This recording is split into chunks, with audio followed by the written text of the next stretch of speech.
If you're new, welcome. I'm Yara, and I talk about things that I read that are somewhat connected to AI and technology in general. And for today, I decided to recap my thoughts on an article that I've read on Substack with the theme of Dune and anti-AI arguments, which is quite fascinating because I think that a lot of us people know Dune only as science fiction, right? But besides this anti-AI tone in Dune, I feel like if you have read the books, you will see some historical similarities. Now, I don't want to go into depth, but for instance, you might recognize Lawrence in Arabia and Dune similarities. Someone who's not from the tribe or the society comes in to save them. That's what Lawrence essentially did during the First World War. Or, for instance, how the book is showing us the importance of an ecological balance, right? Because without spoiling you too much, one of the goals of, I forgot the names of the people on the planet Dune, is to rehabilitate the planet with ecological systems. Anyways, enough of these side notes. Let's look into the Butlerian Jihad, which is used as an analogy for anti-AI arguments. Now, I will link the article down below if I don't forget it, and it's quite easy to read. In my opinion, I think the arguments were very clear, and overall, I think the analogy was worked out pretty well because the author is making a distinction between AI as a tool and the technocracy that is being built with AI. That is, the people in power who, have access to your data, can build surveillance systems around you, and this is actually the more important thing that we need to focus on. So the author starts with explaining the new manifest written by the Pope, and I'm not quite sure whether I will pronounce this right now, but it's called the Papal and Clinic. Yeah, I'm skipping that. So there's a new manifest by the Pope, and it's, I think, a 42-page manifest talking about the dangers of a technocracy that is using the individual as a thing. So, an economy based on more dehumanization, an economy based more on treating people as information bits, and also an economy forced to build workers who need to know how to use AI, right? But not to unleash their creativity or to learn new things, but rather to make boring things faster. And I haven't read it, but according to the author's summary, that's what this is all about. Now, he was saying that this manifest is kind of a declaration of the Butlerian Jihad, and he goes on to explain what this is. So, as I've mentioned, this is from the book, or like the book series Dune, and in the book it serves as an actual event. So it happened, but as I remember, it happened before the whole story of Paul Atreides started, and it acts as a moral lesson. So essentially what the Butlerian Jihad is telling us, even for us, is that there are certain technologies with which we will destroy ourselves. So maybe in 10 years we will look at AI as a Butlerian Jihad, and we will see that this indeed did destroy our future selves. But we're not quite sure how, because you can't really predict the future. Like, you can make some assumptions, but at the very end, if we're going to destroy ourselves, we're not quite sure how. And specifically, we will be probably destroyed by smart machines. That is also one of, the key lessons going from there. And there is also a very interesting quote, and I have to read it. It goes like, you should not make a machine in the image of a human mind. It reminded me very much of an excerpt from, for instance, religious texts, in which you might be saying that you as a believer should not make a sculpture in the image of your God, right? That is something that probably has a similarity to it, but in this context, the human mind is much more important than the machine. And so in this case, in the Dune works, it's the first and most famous commandment of the Orange Catholic Bible. Weird name, but overall it's just a religious text, which I think is state approved by the Imperials. Now here's the thing, it's been a while since I've watched the movies and the books, but since this is a civilization that was able to live beyond Earth, I guess there was someone at the top ruling planets, whole galaxies, So I guess, he was like, we approve of this religion. Yeah. Now here's the thing. So I'm looking at my notes, by the way. Here's the thing. If we take the Butlerian Jihad at face value, we might be tempted to think that the solution to all of it is to stop technology. Overall, that is not something that worked out quite well. It didn't work during the industrialization. It didn't work during the early 2000s. With new technologies coming up, and I'm pretty sure it will not work for AI. The reason for that might be quite simple. It is greed. At the very end, people who use AI want to take the advantages because the technology is still very young and people are still not using it to such an extent that you will face competition, right? So if you decide to take, for instance, prompt engineering and vibe coding to a whole new level, I think you also might be tempted to say that, no, we need to push the technology forward because I'm taking so much advantage out of it. So yeah, I think that's the reason. Now, Frank Herbert, not quite sure how to pronounce his name, he is issuing a warning with these smart machines. He's namely saying that we are giving up our own thinking to machines, and these machines, when they do our thinking, they might revolt against us. And when we have stopped thinking, we will not come up with reasons to confront them. And we are essentially not free.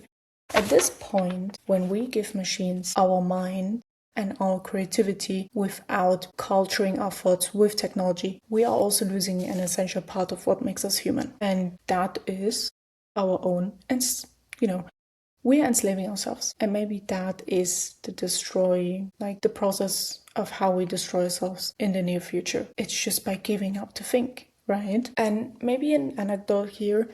So I personally use AI, and I also believe that AI can be a very important part in terms of cultivating taste. Now, the cultivation of taste, for instance, is quite important in building a character. So maybe you have seen a lot of these social media mood boards and people talking about cultivating taste. At the very end, it's a very long process, and you can only cultivate your taste by experiencing things and by trying new things out and by looking into primary, secondary resources of things that you have said that you would understand, right? So maybe you're cultivating taste by art, by reading, by understanding music and stuff. And when you're building these smart machines, or like in terms of the Dune world, when they've built these machines, it seemed like they gave it up. The moment of repetition, which is important to cultivate any skill and taste, vanished because you have only given one instruction and you probably never checked the output of what you were thinking. And I think that's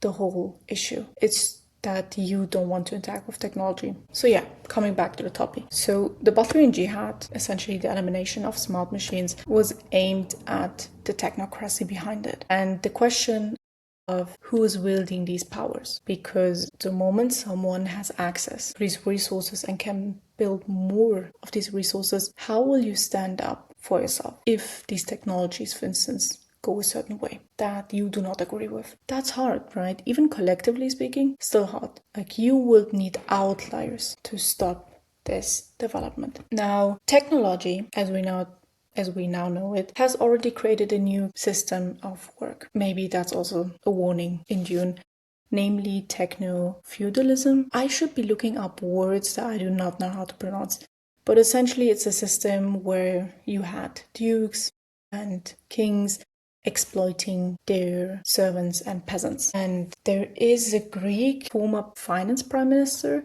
I think his name is Yanis, and I don't remember his last name. He was essentially talking about how technology nowadays is putting people into very exploitative work, which, for instance, only revolves around data annotation, clearing data sets and stuff. Very boring work, which is also badly paid. And so essentially, he's already arguing that we have reached the stage in which people with minds with intention have reached a place in which they are only things without even AI at this point. And the Butlerian Jihad might also be a way to say that, hey, we can break free of our own enslavement, which is ironic because you brought it up to yourself. So yeah, those were a lot of warnings, and there are maybe more. So Frank Herbert in Dune is also, I think, a well-appreciated work because of how he portrays power. So, okay, maybe I need to explain a bit. Paul Atreides in itself is apparently a figure that appears once every 1,000 of years. So he is somewhat like a messiah, and him and his mom exploit that theme of being someone important in a religious term for the Fremens. I remember the name. It's the Fremens. And the Fremens are a nomadic tribe. So they are very much like the Bedouins, for instance, or if you have heard of the Tuareg in North Africa, they're very much like them. They move and move, and obviously to have these communities close together while you're moving, you need certain traditions and religions. And the Fremen are a tight-knit group, and Paul and his mother exploit that by saying that he is the Messiah, and skip now because that's a spoiler, he will become the next imperator, the next king essentially. And Frank Herbert is also telling here that besides technology and technocracy, the power that you're building or the power systems that you're building with these technologies, they will always attract people that are corruptible from the very beginning. Power does not corrupt. Power is just a magnet for people who have been questionable from the very beginning. That's why in a lot of governments nowadays, you're really questioning how these politicians got into place. It's not that they were good from the beginning. That's not true. Some of them were maybe, but the majority of them, they knew what they were going to do once they got into power. So obviously they didn't care. So yeah, now when we know that power essentially is a magnet for people that are already corrupted, handing off your thinking skills now to AI seems like a threat. Because now you will not be able to at least criticize in your own mind when these people are screwing your country up because you have given up on thinking. You have said for yourself that I'm giving up before the whole thing started. And maybe AI is also done for that purpose. Because if we are not using it intentionally, the chances are very low that you will ever return to being intentional with technology. Same goes for social media. If you want to use this as a curation for inspiration and for taste, you can use that. You can watch people explain to you art, paintings, art in any form, even how to build things, what resource to use. That is possible, and that has a positive impact. But the moment you start swiping and swiping and swiping, you also have lost your ability to think in most cases. So yeah, quite depressing, I know, but it's important to maybe look through it. And the Pope is also warning against that power system and power scaling in which you will have an asymmetrical, essentially digital intervention at one point, because these smart machines that might still be tools without consciousness will be used by technocracy and by corrupt politicians to surveillance you, right? Like they will put up systems, they will tell you about security, they will tell you how important it is, and then they will start having access to millions of accounts in the name of security. Yeah, and again, if you don't want to fight it, you'll use AI as entertainment, then the game is easy for them. And so the last message that the author and specifically the Pope have for us is that we need to fight against the part of us,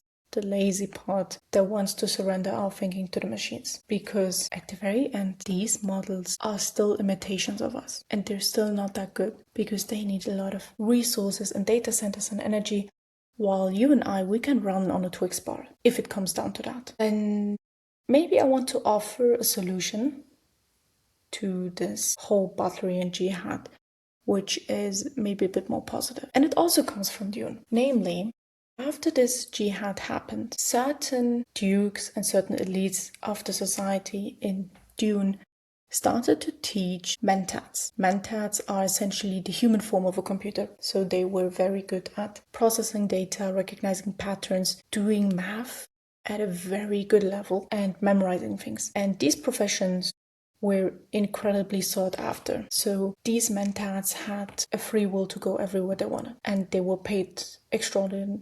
They were paid well, because due to the time where Paul is living and where the whole story is happening, there is no tech in terms of software. You do not have that. They have advanced aircrafts and stuff, yes, but they do not have anything with computers because they have learned a lesson, because they have surrendered to these machines. And these Mentats, because they are human, just like the rest of us, they are still a part of us, right?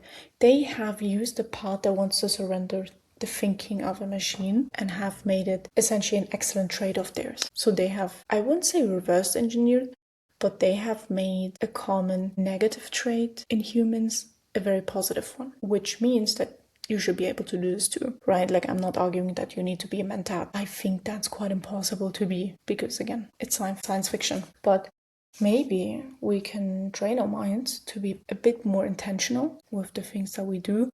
Maybe even start cultivating and curating things that make us uniquely us. So maybe there are things that make you you, but you can't know that until you go and see what makes you you. It sounds so weird, but I think you know what I mean. And the moment maybe where you start training your mind to belong to you as an asset and as something that you can use, I think that's when you might be withstanding the negative effects of AI. That was a long commentary. If you've watched it until here, thank you. Feel free to subscribe.